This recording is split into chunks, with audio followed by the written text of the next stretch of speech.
Alhamdulillah, salatu wassalamu ala rasulillah, la hawla wa la quwwata illa billah. Ada pertanyaan?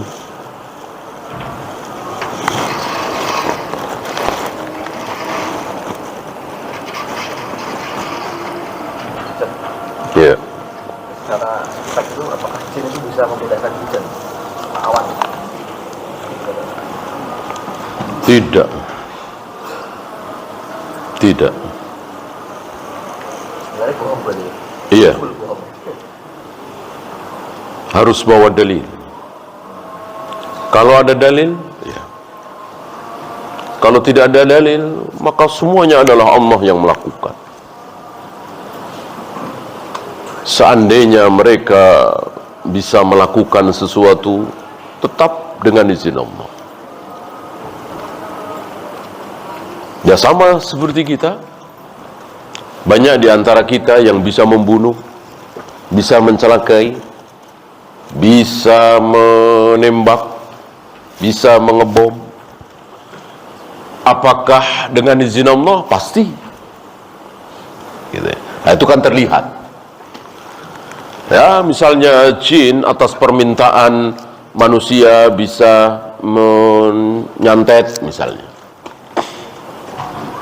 Maka lemah. Wajib kita katakan dan kita yakini itu lemah. Dan tidak perlu kita takuti. Ya. Dengan melakukan sesuatu yang haram. Kecuali dengan melakukan sesuatu yang halal untuk menghindari. Misalnya makan ajwa 7 di pagi hari, di sore hari.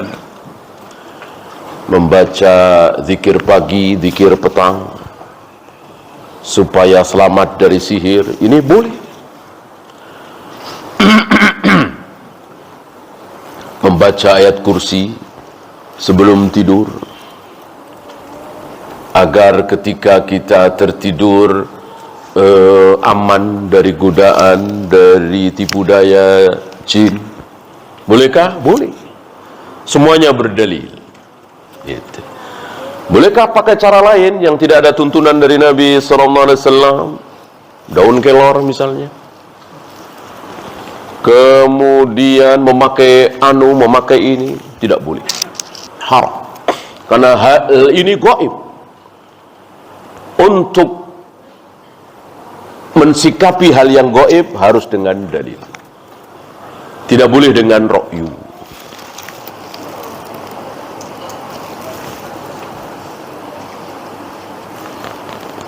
Bolehkah membeli makan yang pedagangnya memajang tokoh-tokoh kesyirikan sebagai penglaris? Kalau yakin itu sebagai penglaris, jangan ya. Saya tidak berani mengharamkan, lebih baik jangan. Kalau yakin ya, bahwa itu penglaris dari dia.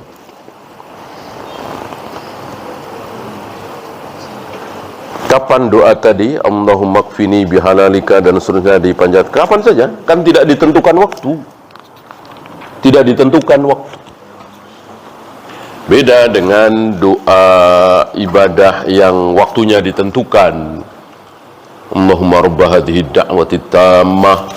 Ini ada waktunya. Ada waktunya. Yaitu setelah mendengar azan. Gitu ya. Dan seterusnya. Keluar rumah, masuk rumah, mau tidur, bangun tidur, mau makan, selesai makan, dan seterusnya, ada lafaz-lafaz.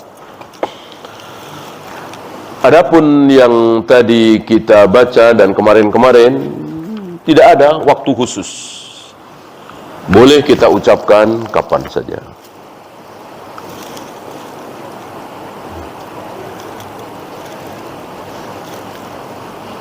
Bagaimana supaya istiqomah dalam menghadapi amarah dan cobaan, godaan lawan jenis? Ilmu. Yang paling besar adalah ilmu. Karena di dalam ilmu itu ada nasihat. Maka duduk di majelis ilmu, membaca ilmu, qala Allah wa qala Rasul, insyaallah datang nasihat, dan mohon perlindungan kepada Allah seperti tadi tentunya. Nah, sia-sia apa yang kita lakukan kalau Allah tidak tolong kita.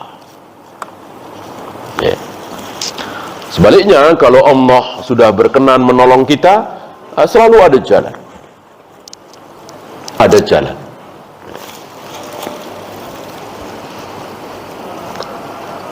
Allah sesuai persangkaan hambanya. Bolehkah kita berprasangka kalau ibadah kita diterima dan berpahala? Atau dalam hal apa kita berbaik sangka? Iya.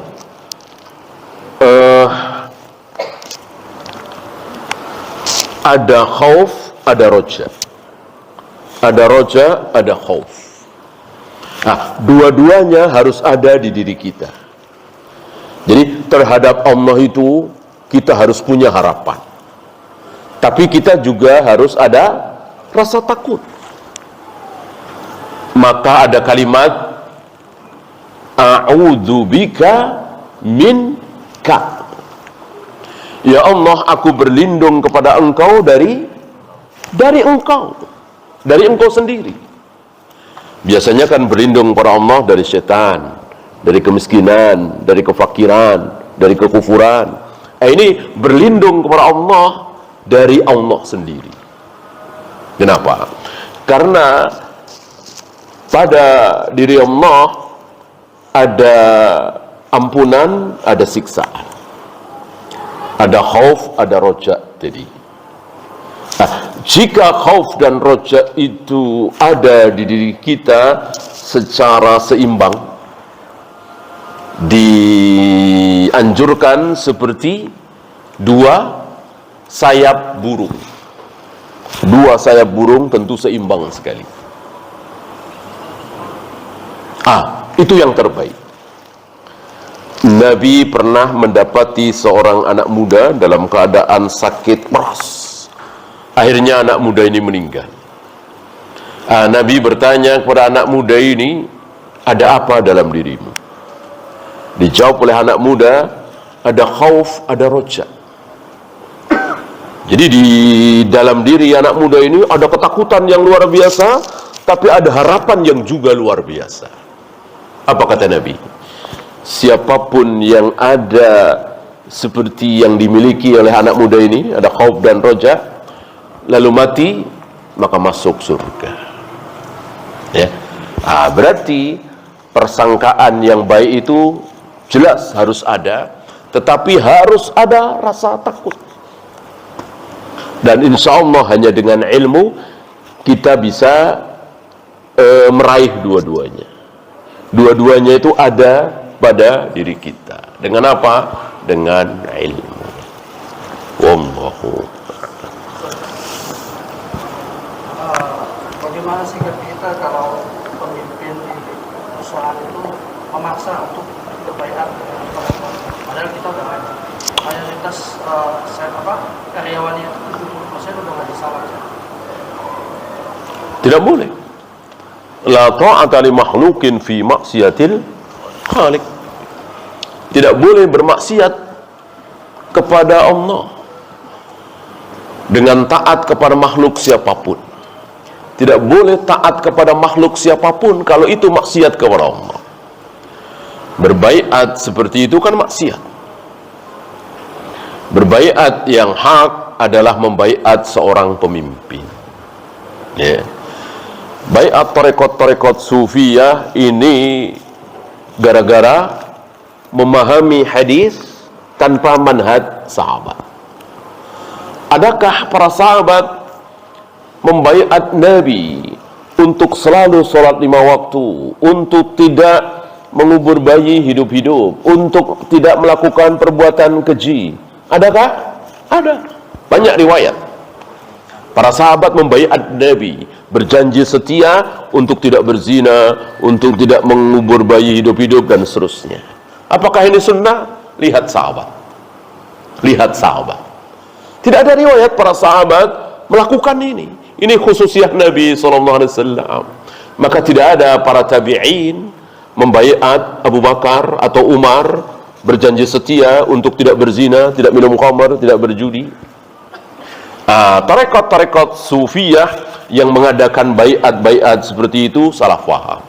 Itulah bahayanya memahami ayat, memahami hadis tanpa contoh dari sahabat.